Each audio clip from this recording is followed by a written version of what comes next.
Schlichter. Kurt, you're a senior columnist at Town Hall. You have a new piece out, actually, that we're going to get to in just a second. But, you know, we've been going through clips of Erika's interview, the exclusive first, with Jesse Waters last night, and we're getting to a couple more pieces, and we'll get you in on the reaction for this.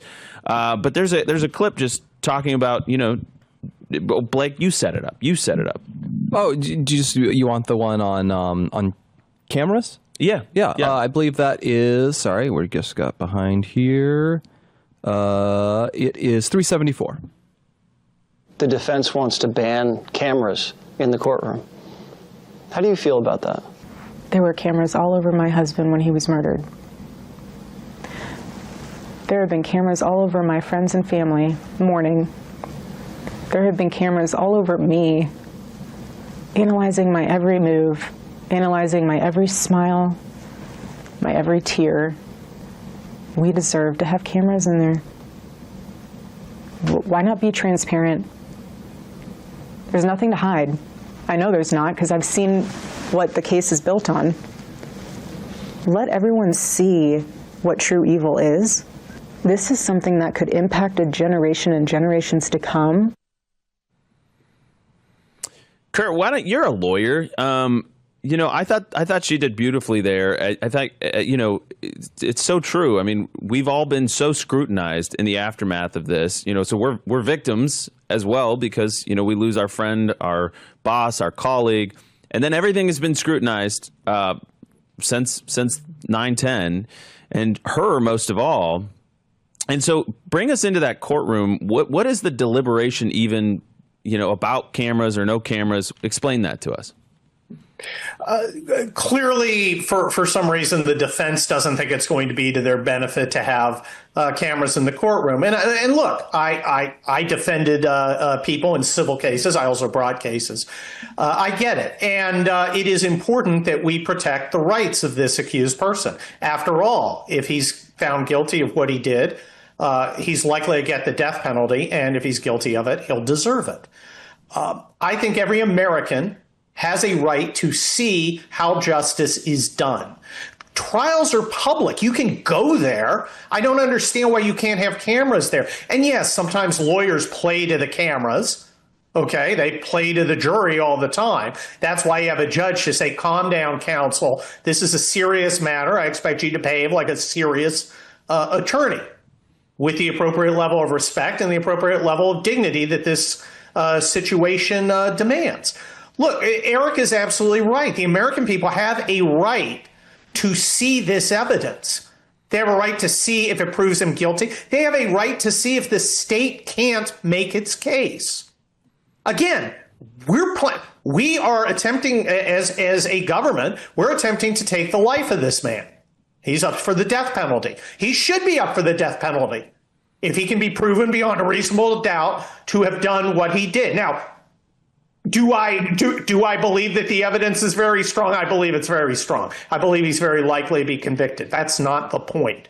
The point is that when we do something like this, the people, we have nothing to hide. We have nothing that we don't want everyone to see. So why not have cameras in the courtroom? I think it's an important lesson. And it's important to tell the American people why this person allegedly did what he allegedly did. We want to see it. We want to know. This is going to change. This has changed the course of America's history. All right. This is a crime, and all crimes are devastating to their families. But this also hurt us in a country in a way only a political assassination can hurt us. So we have a right to know exactly what's going on, to know that our prosecutors are doing their job, to know that this person's given the right to a complete and full defense, to get all the facts out that he thinks are important while we get all the facts out that we think are vital. So there is no good reason in my mind for a judge, in this case, not to allow cameras in the courtroom. Again, if he's afraid that people are going to grandstand. You know, there's not a good trial lawyer out there who hasn't had a judge say, simmer down, Mr. Schlichter. You're getting over your skis. This is a trial, not a performance art, not an interpretive dance. Present your case. Yeah, well, and that's what you should do. I think that's really well said. And one of the things that I worry about some of this stuff is it overshadows all of this amazing outpouring of love and support and just the tremendous groundswell of students and support for Turning Point. But we got to do it. I mean, when the trial ends up happening, you better believe that this show is going to be covering it in detail. We're going to be watching every move.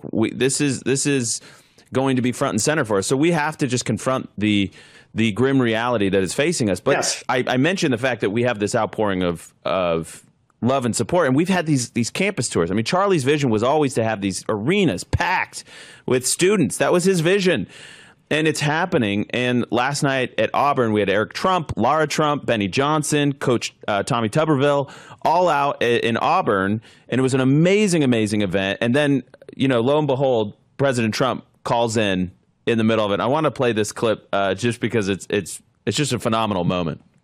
Blake, what number we got? It's 359. All right. Play cut 359. Hold on one second. Hello? So we have the most beautiful crowd of people, thousands and thousands of people at Auburn University. They are incredibly enthusiastic, and they absolutely adore this country. They adore God, and they adore you. Doing a good job, and Laura's doing a good job.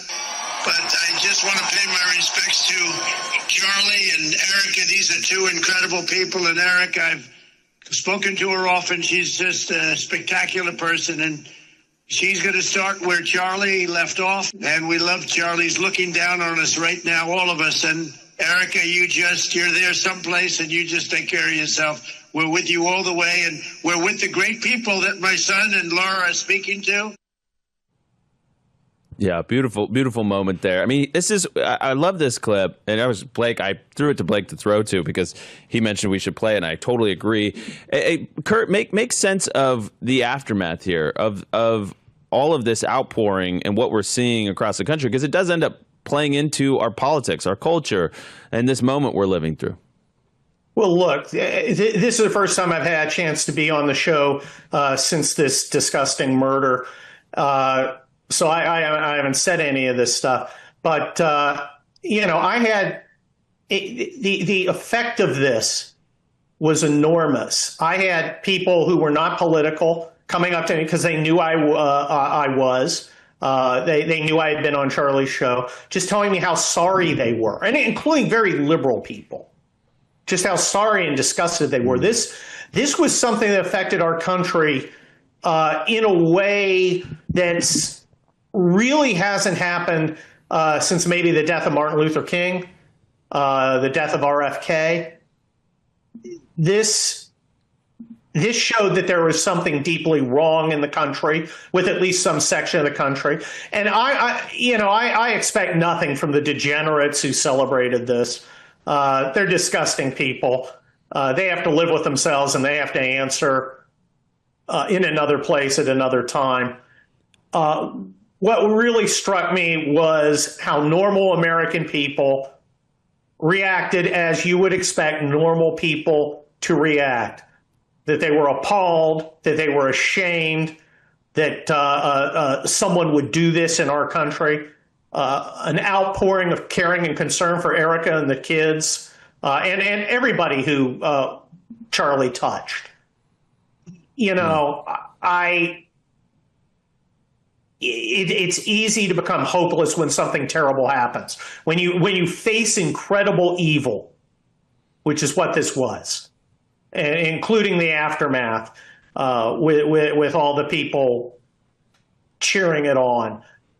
Maybe sometimes you forget that decency and good are out there, and that they're stronger than evil. You're not a strong person because you're celebrating this. You're weak. You're pathetic.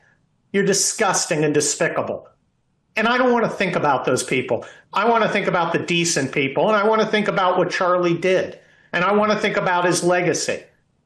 And I got to tell you, and I've watched you, and I've sent you some texts telling you, hey, keep it up. You're doing great, because you guys are.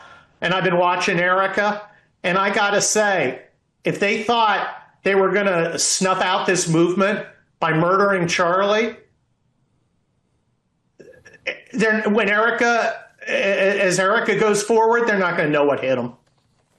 Yeah, she's an incredible person. She's an incredible person. And by the way, I just want to play this really quick because, I said this, I think, last night on Sean Hannity's show that, Erika's always had my love and appreciation and my support. And I saw them dating. I saw them get married. I was at their wedding. But watching her move, step by step in the aftermath of this with such grace and courage and strength has really been, I just have to say, one of the most tremendous things I've ever seen. Play cut 251. Do you feel safe? What are they going to threaten me with? Going to heaven sooner to be with my husband? And I don't say that to be reckless. I do not. I do not say that because I'm out in the streets like, here I am, come find me. And it's not at all. It's a fearlessness that's rooted in the understanding that I will have my day and my time, whenever that is. When the Lord knows that I've completed my mission. And I'm not afraid. Charlie wasn't afraid either. We never lived in fear. If we did, we wouldn't get anything done. All right, Kurt, you've got a new piece out in Town Hall that is it's in perfect Kurt Schlichter fashion. It says, Tuesday night sucked. Now get over it. Tell us what the takeaway should be from the debacle that was Tuesday night. Well, the takeaway is don't go jump off a bridge, okay? You have bad nights in elections. All right, I am old. I remember the 1972 presidential election, which worked out pretty well for us. McGovern was totally humiliated, and I was in second grade, and believe me, I lorded it over all the other kids in my class because I was in California, in a liberal area, and they were commies. But there have been a lot of great nights. 1980 when Reagan won, 94 when we took back the House for the first time in, 40 years, 2016, 2024, great nights. And there are bad nights. 2012 was a bad night. Okay, 2006, bad night. Yesterday, or 2 days ago, bad night. Okay, we got creamed, and there's no other way to put it. But if I have to get creamed in an election, I'd rather it be the off-year election in a couple of blue states rather than a midterm or, God, heaven forbid, a presidential. Who was going to win? Well, look, I predicted it. The Democrat states are likely to elect Democrat governors. Wow, I got it right. Now, I don't want to minimize what happened, because we did learn some stuff. We learned that we're having trouble turning out some of the new members of the America First Coalition. Hispanic numbers went down. Young people went down. And young women have just gone completely crazy. They're all over all these communists. But it doesn't mean, just because you can get information out of a bad night, that's the silver lining on the cloud. Look, don't be happy about it. We could have done a lot better. And there are mistakes that we made. Yeah. But, and it's important, we need to take the lessons that we've learned. We have 363 days until the midterms. Midterms are very important. These Democrats have gone completely insane. Well, actually, I don't think they're insane. I think they're just flat out evil. And who knows what they'll do to our country if they get any power. They'll certainly stop Donald Trump from fixing the problems they created. So we've got to get serious, and we've got to go, and we've got to fight and play to win next time. I don't think we did that this time. Yeah, I mean, it's an interesting takeaway here. I agree with you on we lost a lot of the young females, young people in general went the wrong direction. But in places like New Jersey, what's interesting is that, Chitterelli got 120,000 more votes than he did in 2021. Yep. It's just that Mikey Sherrill got I think 400,000 votes more than 2021. And so than the Democrat candidate did. So, they are definitely, and we find ourselves, we talked about this last week, we find ourselves at a bit of a nadir with President Trump's support. And I think we need to take that advice and we need to take the learnings and the lessons, refocus our efforts on domestic pocketbook issues. And really, perception is reality, Kurt, that we have to show and tell the voting electorate that we're focusing on domestic issues. What do you think? 30 seconds. Events come up. All right. Hamas decided to invade Israel. They had to be destroyed. Iran was about to get nuclear weapons. It had to be stopped. There are drug runners bringing fentanyl up here and killing 100,000 Americans a year. They have to be stopped. But you're right. We want to focus on domestic issues, and we can. The economy's getting better, slowly but surely. We're going to get rid of the guy at the Fed. We're going to be able to lower interest rates. People are going to be able to buy houses. It's going to happen. It happened last time with Trump. I remember when I was young. It happened with Ronald Reagan. Everybody said, he can't bring it back. They always bring it back. And that's what Donald Trump's going to do. It's the economy. Kurt Schlichter. For full shows, live and on demand, it's Salem News Channel.